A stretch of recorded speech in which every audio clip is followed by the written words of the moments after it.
ربنا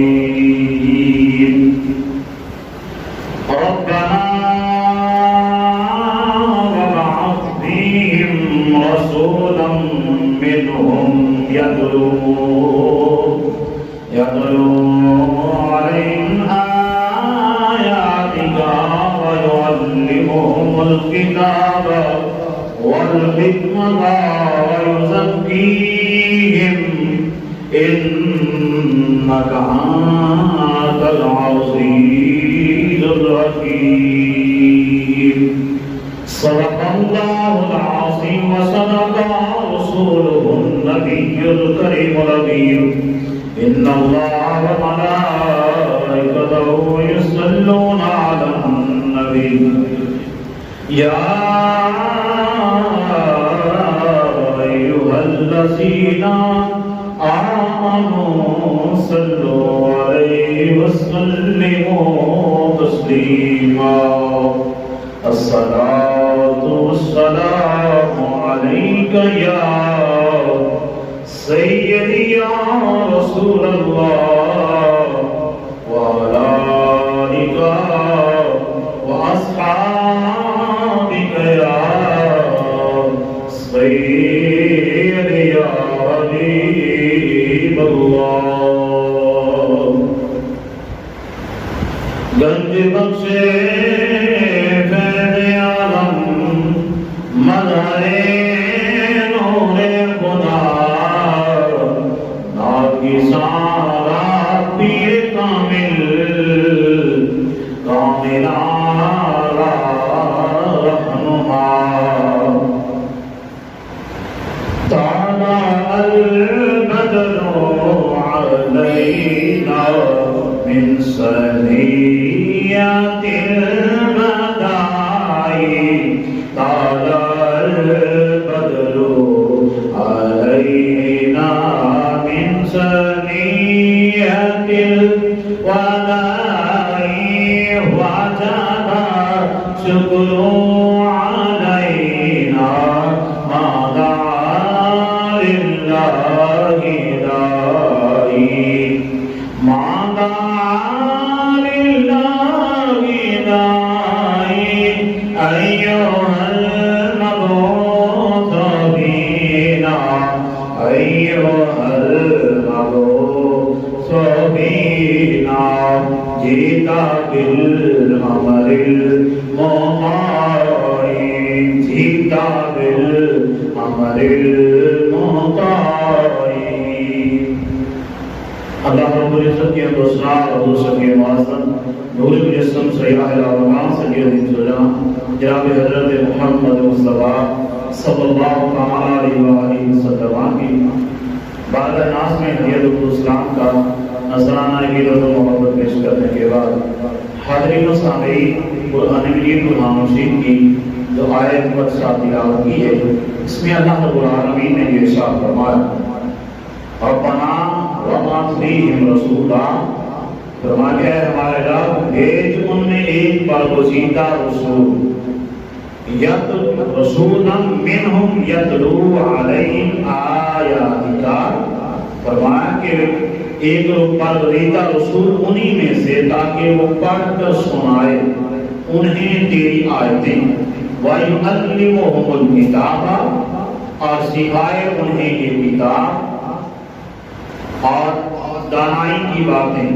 وَيُزَكِّيهِمْ اور پاک صاف کرتے انہیں.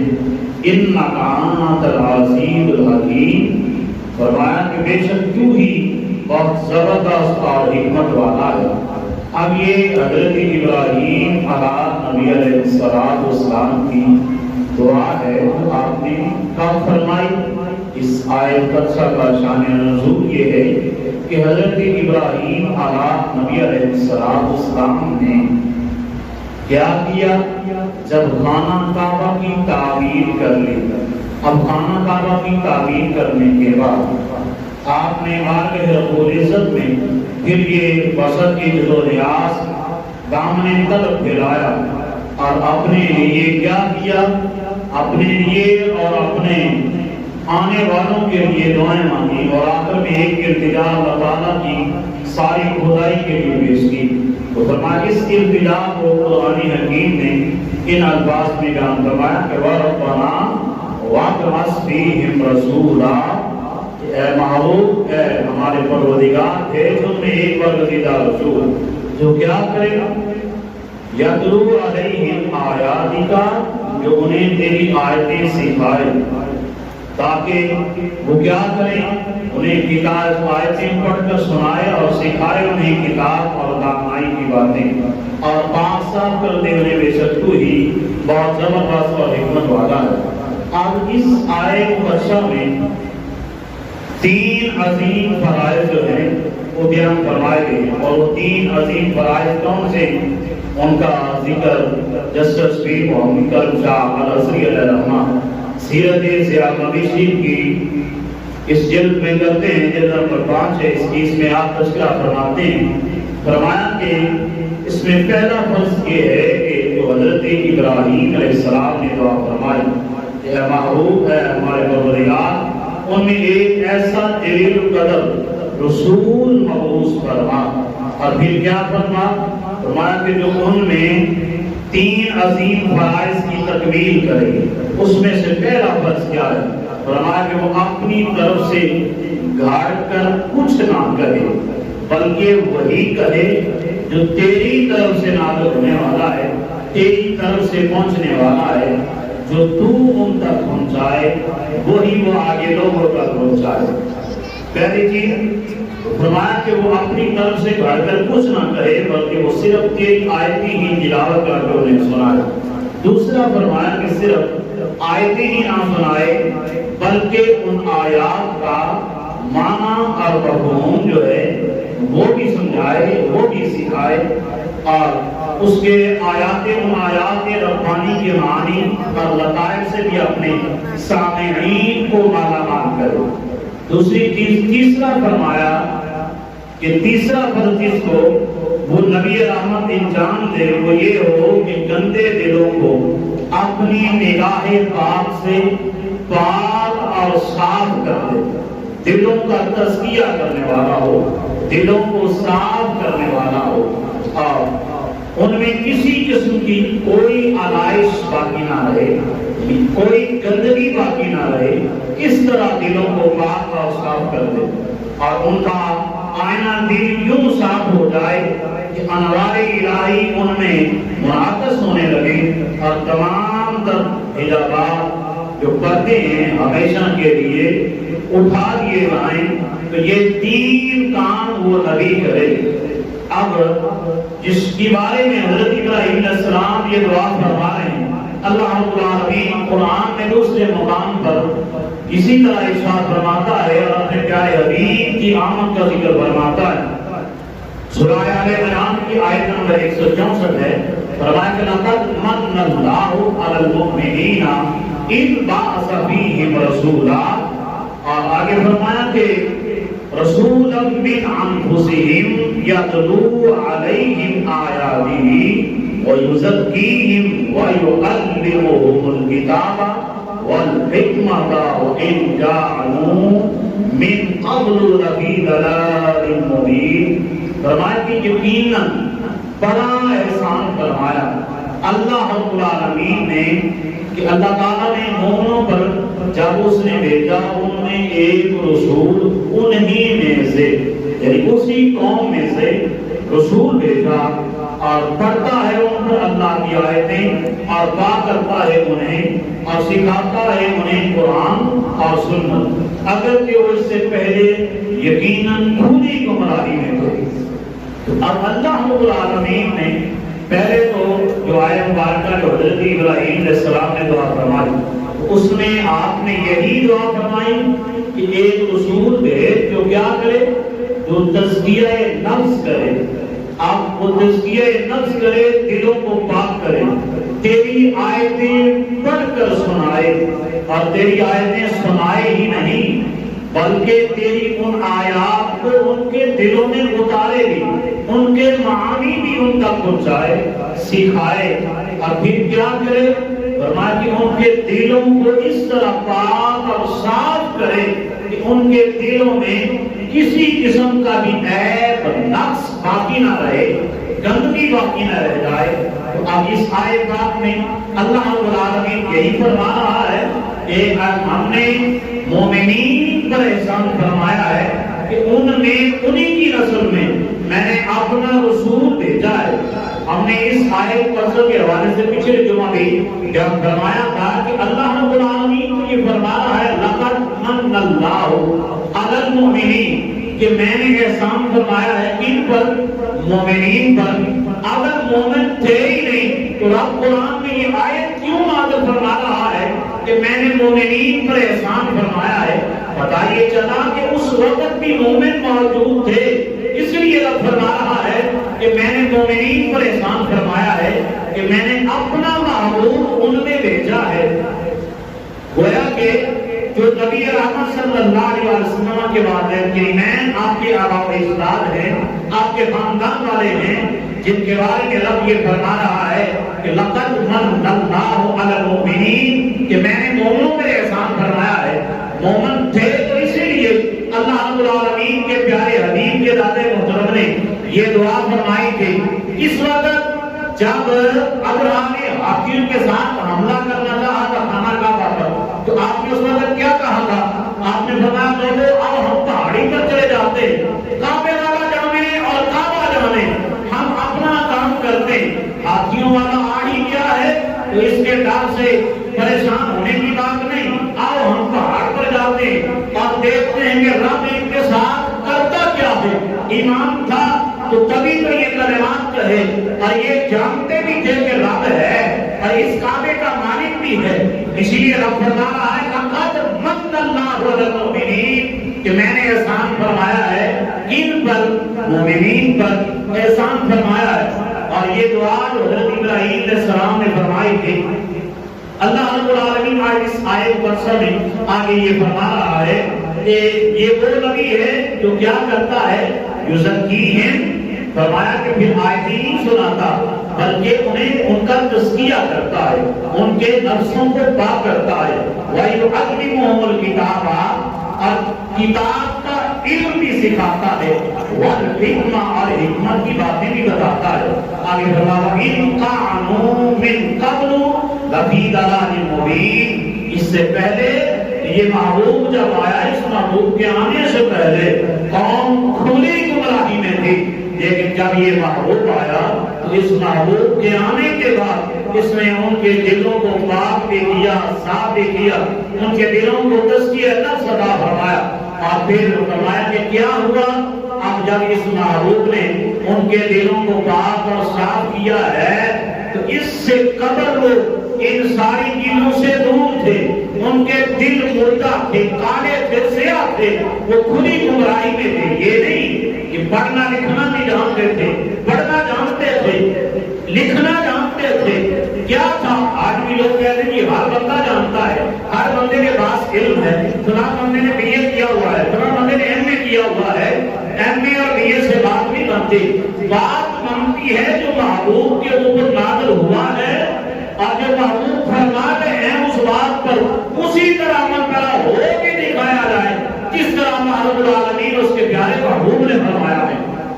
بندہ یہ کہے کہ فلاں بندہ علم رکھتا ہے، نماز وہ ایک نہ پڑھے، قرآن کی تلاوت ایک کبھی نہ کرے، گویا کہ قرآن کے قریب ہی نہ جائے، تو بندہ کہے وہ بھی پڑھا ہوا ہے، سارے پڑھے لکھے ہیں، پڑھے لکھے نہیں، ارے یہ نادان ہیں۔ اسکول کی تعلیم کوئی معیار نہیں، پڑھنا چاہیے، منع نہیں کرتے، لیکن جو اصل علم ہے وہ دین کا علم ہے، کہ جب تک یہ علم نہیں ہوگا پاس اور بندہ عمل نہیں کرے گا دین کی چیزوں پر، اس وقت تک بندہ علم والا نہیں، حکمت والا نہیں ہے۔ علم یافتہ آپ کہہ سکتے ہیں، ہم اسے علم والا نہیں، اسے جاہل کہیں گے۔ تو رب فرما رہا ہے کہ میرے محبوب سے پہلے قوم کیا تھی، کھلی گمراہی میں تھی۔ اب کوئی یہ کہے کہ ابو جہل پڑھنا لکھنا نہیں جانتا تھا، ایک سردار ہو جو جس طرح آج امریکہ ہے، اور امریکہ کا جو بڑا دارالخلافہ تو کون سا شہر ہے، واشنگٹن ہاؤس میں، تو جہاں سارے بڑے بڑے حرامی بیٹھتے ہیں، تو اسی طرح مکہ شہر میں بھی ایک مجلس ہوتی تھی، جس مجلس کا سردار ابو جہل تھا۔ اب اسے ابو جہل کیوں کہا گیا ہے؟ یہ پڑھنا لکھنا نہیں جانتا تھا، پڑھنا لکھنا جانتا تھا، فیصلے کرتا تھا۔ جاہل اس لیے کہا کہ وہ محبوب کو جانتا تھا کہ یہ اللہ کا نبی ہے، اس نے اللہ رب العالمین نے یہ شانیں عطا فرمائی ہیں، لیکن وہ محبوب پر ایمان نہیں لے کے آیا، اس لیے فرمایا کہ یہ جاہل ہے۔ اور پھر جاہل کی فرمایا یہ ابو جہل ہے، یہ جاہلوں کا بھی سردار ہے، تو اس لیے فرمایا کہ میرا محبوب تو وہ ہے جو کیا کرتا ہے، لوگوں کو میری آیتیں سناتا ہے، تزکیہ نفس کرتا ہے، ان کے دلوں کو پاک کرتا ہے، ان کے دلوں کو صاف کرتا ہے۔ اب حضرت ابراہیم علیہ السلام کی دعا، اب پروردگار عالم کی طرف سے قبولیت کی دعا، بشارت میں جو کلمات استعمال ہوئے ہیں وہ بالکل ایک جیسے ہیں، تو اس سے معلوم ہوتا ہے کہ یہاں حضرت ابراہیم علیہ السلام کی دعا کا جو مجدہ ہے قبولیت کا، وہ اللہ رب العالمین نے پورا فرما دیا ہے، اور فرمایا کہ میرے قریب نے قبولیت کی ان گھڑیوں میں جس رسول کے لیے ابتدا کی تھی، انہی صفات سے متصف کر کے ہم نے اپنے حبیب کو مبعوث فرمایا ہے، اپنے حبیب کو اس قوم میں بھیجا ہے۔ اور آگے فرمایا سرکار دو عالم صلی اللہ علیہ وسلم،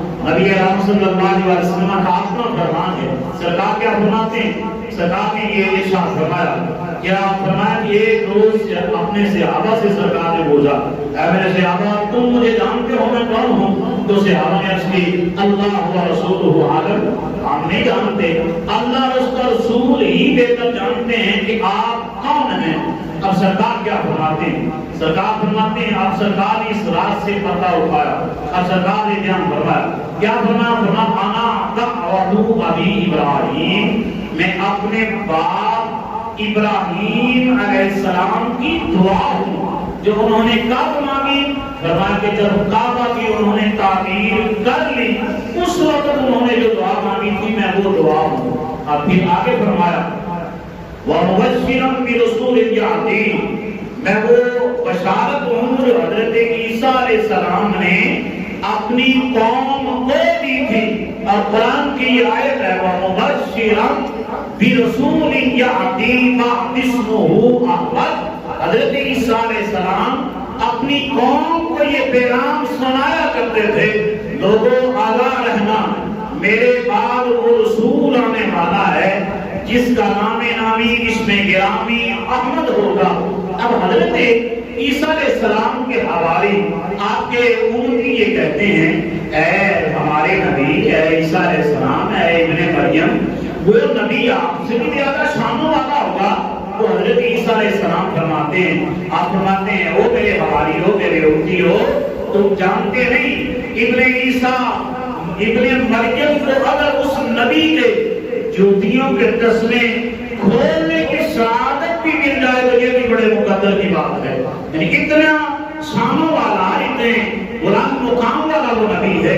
اب پھر یہ ہر بندے کی خواہش ہوتی ہے، ہر بندہ کہتا ہے میرا پیر اعلیٰ ہے، دوسرے کا پیر اعلیٰ نہیں۔ لیکن اب حضرت عیسیٰ علیہ السلام خود اپنی قوم کے سامنے حضور کا تذکرہ فرما رہے ہیں، تو کیا آپ کی قوم کے اندر بھی یہ بات نہیں آئی ہوگی؟ سوچتے تو ہوگے وہ کتنی شان والا نبی ہے کہ جس کی شان ہمارے نبی عیسیٰ علیہ السلام بیان فرما رہے ہیں۔ اور پھر حضرت عیسیٰ علیہ السلام نے خود ہی یہ فرما دیا کہ اگر ابن مریم کو ان کی جوتیوں کے تسمے کھولنے کی سعادت بھی مل جائے تو یہ بھی بڑے مقدر کی بات ہے۔ اور یہ بات حضرت عیسیٰ علیہ السلام کر رہے ہیں۔ دوسری طرف حضور کی امتی حضرت مولانا ملا جامی علیہ الرحمہ آپ فرماتے ہیں کہ حضرت عیسیٰ علیہ السلام نے تو یہ کہا تھا نا کہ عیسیٰ ابن مریم کو ان کے جوتیوں کے تسمے کھولنے کی سعادت بھی مل جائے تو بڑے مقدر کی بات ہے۔ مولانا جامی یہ کہتا ہے کہ میرے جسم کا جو چمڑا ہے رب اس چمڑے سے حضور کی جوتیوں کے تسمے بنا دے تو یہ بھی بڑے مقدر کی بات ہے۔ حضور کے غلاموں کا یہ حال ہے، اور حضور کی شان کتنی ہے کہ ہر نبی حضور کی شان کو بیان فرماتا ہے۔ اور حضرت عیسیٰ علیہ السلام کی کون سے ایک راہب تھا، وہ ہر سال کیا کرتا؟ جب لوگ خانہ کعبہ کا طواف کرنے کے لیے آتے تو وہ اب پہاڑی پر چڑھتا اور اعلان کرتا لوگوں آگاہ رہنا، آخری نبی آنے والا ہے، وہ نبی آنے والا ہے کہ جس کے بعد رب نے نبوت کا اختتام فرما دیا ہے، اس کے بعد کوئی اور نبی نہیں آئے گا، اس پر نبوت کا سلسلہ ختم کر دیا جائے گا اور وہ سوموار کے دن پیدا ہوگا۔ اب وہ اعلان کر کے چلا جاتا اپنی عبادت گاہ میں، سارا سال وہ اس جگہ عبادت کرتا ہے، اپنی عبادت خانے سے باہر نہیں نکلتا۔ اب جب بھی کسی کے گھر سوموار کے دن بچہ پیدا ہوتا ہے، وہ اس کے دروازے پر لے جاتا ہے، جا کے دستک دیتا ہے، وہ آگے سے دروازہ نہیں کھولتا، بغیر دروازہ کھولے پوچھتا ہے کون ہے؟ وہ کہتا ہے، آنے والا کہتا ہے میں آیا ہوں، میرے گھر بچہ پیدا ہوا ہے، کیا جس کا آپ ذکر کرتے ہیں وہ آ گیا ہے؟ وہ کہتا ہے ابھی وہ نہیں آیا، جب آئے گا میں خود ہی اعلان فرماؤں گا کہ وہ آ چکا ہے۔ اب ہر وقت یہ ہر سوموار کو یہ عالم ہوتا ہے، جس کے گھر بچہ پیدا ہوتا ہے وہ اس کے دروازے پر پہنچتا ہے، وہ آگے سے یہی جواب دیتا ہے، آنے والا آگے ابھی نہیں آیا، دفعہ ہوئے تم ابھی ہر ویلے آگے دروازہ کھڑکاتے رہتے ہو۔ یہی بات لیکن جائیں قربان حضور کے دادا محترم کے، جب حضور کی ولادت باسعادت ہوئی تو اب ماجرا حکمت ہی بدل گیا، اب قانون الٹ ہو گیا ہے۔ وہ بندہ پہلے کیا کرتا، لوگ جا کے دستخط دیتے ہیں، دروازہ کھٹکھٹاتے ہیں، وہ دروازہ کھولتا نہیں، پوچھتا ہے کون، اور پھر آگے سے جواب دیتا ہے ابھی آنے والا نہیں آیا، اس کی میں بشارت دیتا ہوں۔ لیکن جب حضور کی ولادت ہوئی، اب حضور کے دادا محترم حضرت عبدالمطلب رضی اللہ تعالیٰ عنہ اپنی سواری کو چارہ ڈال رہے ہیں اور پہلے سے زیادہ آج دانے بھی ڈالے ہیں، تو آپ حضور کی والدہ محترمہ حضرت سیدہ آمنہ سلام اللہ علیہا آپ پوچھتی ہیں اے باجان آپ کہاں جانے والے ہیں؟ اور پھر خیال بھی تھا، اس وقت کی خواتین جانتی بھی تھی کہ گھوڑا کس لیے استعمال ہوتا ہے، سواری کے لیے استعمال ہوتا ہے، نہ میں سے ویلے دانے کھلانے کے لیے استعمال کرتے ہیں۔ تو اب آپ نے یہ پوچھا کہ باجان کہاں جانے کا ارادہ ہے، کہیں سفر کا ارادہ ہے؟ ہاں بیٹی ارادہ ہے کہیں جانے کا۔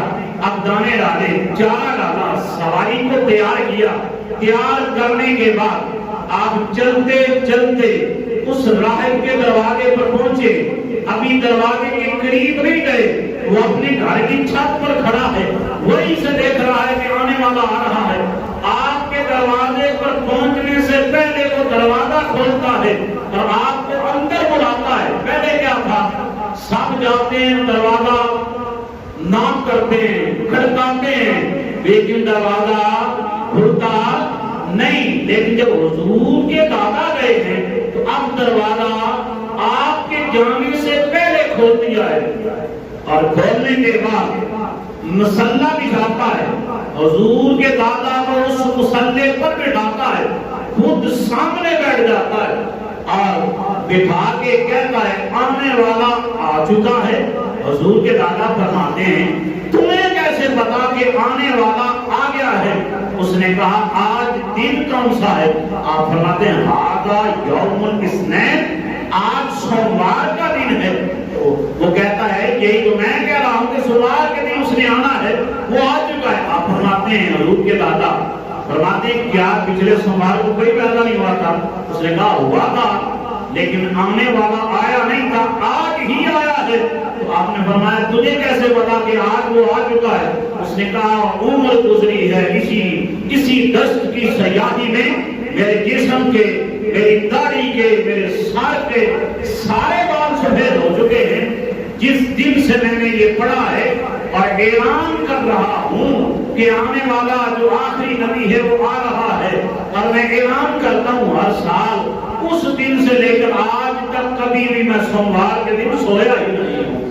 یہ حضور کی آمد کا سلسلہ ہے کہ حضور کے آنے کی خبر پہلی امتوں کو بھی تھی، اور پھر ان کتابوں میں حضور کی ساری نشانیاں بھی بیان فرمائی گئی تھی۔ تو اللہ رب العالمین کے پیارے خلیل نے کیا دعا فرمائی، اے میرے رب اس امت میں میری ہی نسل سے اس نبی کو مبعوث فرمانا جو کیا کرے، تیری آیتیں پڑھے اور ان لوگوں کے دل کو پاک اور صاف کرے، ان کے دلوں کو اس طرح پاک کرے کہ جیسا پاک کرنے کا حق ہے کہ دلوں کے اندر کوئی کمی باقی نہ رہے، کوئی کسی قسم کی آرائش باقی نہ رہے، گندگی باقی نہ رہے، تو حضرت آقا کونین صلی اللہ علیہ وسلم نے فرمایا کہ میں کیا ہوں؟ حضرت ابراہیم علیہ السلام کی وہ دعا ہو جو انہوں نے دعا خانہ کعبہ کی تعمیر کے بعد مانگی تھی، اور حضرت عیسیٰ علیہ السلام کی وہ بشارت ہو جو وہ اپنی قوم کو دیا کرتے تھے، اور میں اپنی ماں کا وہ خواب ہوں جو انہوں نے وقت ولادت دیکھا تھا، اور وہ خواب کون سا تھا؟ حضور کی والدہ سیدہ آمنہ رضی اللہ تعالیٰ عنہا آپ فرماتی ہیں کہ آقا کونین صلی اللہ علیہ وسلم کی جب ولادت باسعادت ہوئی تو اب کیا ہوا؟ فرمایا خواب جب منی نور، مجھ سے ایک نور خارج ہوا۔ اب لوگ کہتے ہیں یہ حدیث ہے ہی نہیں، جس کو اعتراض ہونا آج ہم دکھائیں گے کہ کہاں کا یہ حدیث لکھی ہے۔ مستدرک للحاکم کے اندر یہ حدیث موجود ہے، مسند احمد بن حنبل کے اندر یہ حدیث موجود ہے، اور اس کے علاوہ جملہ مطلب کے اندر یہ حدیث موجود ہے۔ تو سرکار دو جہاں صلی اللہ علیہ وسلم کی والدہ کیا فرماتی ہیں کہ مجھ سے ایک نور خارج ہوا، اور پھر کیا ہوا؟ اس نور کی اتنی روشنی تھی کہ اس نور کی روشنی سے ہی میں نے شام کے محلات کو دیکھ لیا، اور ان محلات کے اوپر جو ڈیزائن بنے ہوتے ہیں ان کو بولتے ہیں کنگرے۔ فرمایا وہ ان میں سے کچھ گرے ہوئے تھے، میں نے ان محل کے گرتے ہوئے کنگروں کو بھی دیکھا ہے۔ اور پھر حضور کی ولادت سے ایران فارس کے اندر شاہ فارس کا جو 1000 سال سے آتش کلا جل رہا تھا، جو آگ جل رہی تھی، جو اس نے آگ جلائی ہوئی تھی، حضور کی آمد سے وہ آگ بھی بجھ جاتی ہے۔ اور حضور کے دادا فرماتے ہیں کہ میں سینے حرم میں بیٹھا ہوا تھا، خانہ کعبہ مسجد حرم میں بیٹھا ہوا تھا، خانہ کعبہ کے سامنے بیٹھا ہوں، جب میرے پوتے کی ولادت ہوئی تو میں نے کعبے کو بھی جھکتا دیکھا کہ وہ میرے گھر کی طرف جھک رہا ہے۔ تو یہ حضور کی ولادت کا سبب ہے کہ حضور کی ولادت سے یہ سارے کام ہو رہے ہیں۔ اور حضرت حسین برکت علیہ السلام فرماتے ہیں، آپ فرماتے ہیں تیری نگاہ ناز سے دونوں مراد پا گئے، عشق عقل گیا وہ جستجو، عشق حضور و استراق۔ حضور کی شان تو یہ ہے کہ نبی رحمت صلی اللہ علیہ وسلم جب کائنات عالم میں آئے، اس سے پہلے زمین پاک تھی، زمین پاک کوئی نہیں تھی، بلکہ ایک جگہ محسوس ہوتی تھی کہ اس جگہ پر جا کر سب لوگ کیا کریں گے؟ عبادت کریں گے۔ اور پہلے امتوں کی حال بھی یہی تھا۔ اب وقت ہو گیا عبادت کا، تو بندے کی دوڑ لگ جاتی کہ میں نے وقت پر پہنچنا اور جا کے عبادت کر کے واپس آنا ہے۔ لیکن جب سرکار دو جہاں صلی اللہ علیہ وسلم کی ولادت باسعادت ہوئی تو اب اللہ رب العالمین نے کیا حکم فرما دیا؟ فرمایا حبیب ہم نے آپ کے توسل سے ساری روئے زمین کو پاک فرما دیا ہے، کوئی بندہ جس جہاں چاہے جب وقت عبادت ہو جائے جس جگہ چاہے اس کا دل کرے وہ سجدہ کرے، ہم اس کی عبادت کو قبول فرما لیں۔ پہلی امتوں کا یہ حال تھا کہ ان کی جگہ بھی محسوس ہوتے تھے۔ آج ہم بھی بڑے بڑے گناہ کرتے ہیں، لوگ زنا کرتے ہیں، شرابیں پیتے ہیں، جوا کھیلتے ہیں، اور یہاں تک کہ لوگ دوسروں سے رشوت بھی لیتے ہیں، لیکن کسی کا گناہ، کسی کا یہ عیب رب ظاہر نہیں کرتا۔ کیوں نہیں کرتا؟ اس لیے کہ ان میں محبوب کونین صلی اللہ علیہ وسلم کی ذات والا سے بات موجود ہے۔ لیکن سرکار سے پہلے امتوں کا حال کیا تھا؟ لوگ گناہ کرتے ہیں تو لوگوں کے دروازوں پر لکھ لیا جاتا ہے کہ یہ زانی ہے، یہ شرابی ہے، یہ جواری ہے۔ جو بھی بندہ گناہ کرتا اس کے دروازے پر لکھ لیا جاتا تھا کہ یہ فلاں گناہ کرنے والا ہے۔ لیکن اللہ رب العالمین کے فضل سے اللہ رب العالمین نے اپنے پیارے حبیب کے کرم کے صدقے اللہ رب العالمین نے ان ساری چیزوں کو اپنے محبوب کی امت سے دور کروا دیا ہے۔ دعا ہے کہ اللہ رب العالمین ہمیں اپنے محبوب کے عظمتوں کو سمجھنے کی توفیق عطا فرمائے۔ کہ ہم نے وعدہ کیا تھا کہ ہر جمعہ پر ایک نماز کا مسئلہ جو ہے وہ بیان کیا جائے گا۔ پچھلے جمعہ ہم نے مختلف مسئلے بیان کیے تھے۔ آج کا پہلا مسئلہ یہ ہے کہ نماز کی شرطیں اور فرائض کیا ہے۔ اب یہ ذہن نشین ہے کہ شرطیں وہ ہوتی ہیں کہ ان میں سے ایک بھی پائی نہ جائے تو ہم نماز شروع ہی نہیں کر سکتے۔ وہ ان میں سے پہلی شرط کیا ہے؟ پہلی شرط ہے ستر عورت۔ اب بندہ یہ کہے کہ ستر عورت کیا ہوتی ہے؟ عورت کا معنی ہوتا ہے چھپانے والی چیز۔ مرد کا جسم ناک سے لے کر گھٹنے گوڈیوں کا مکمل جڑا ہے ایک ستر عورت۔ اب عورت کا سارا جسم، چہرہ، ہاتھ اور پاؤں کے علاوہ باقی سارے کا سارا جسم جو ہے یہ ستر عورت ہے۔ پہلی چیز ستر عورت، دوسرا ہے طہارت۔ اس کے اندر جسم بھی آ جاتا ہے اور کپڑے بھی آ جاتے ہیں۔ کپڑوں کا پاک ہونا بھی ضروری ہے اور جسم کا پاک ہونا بھی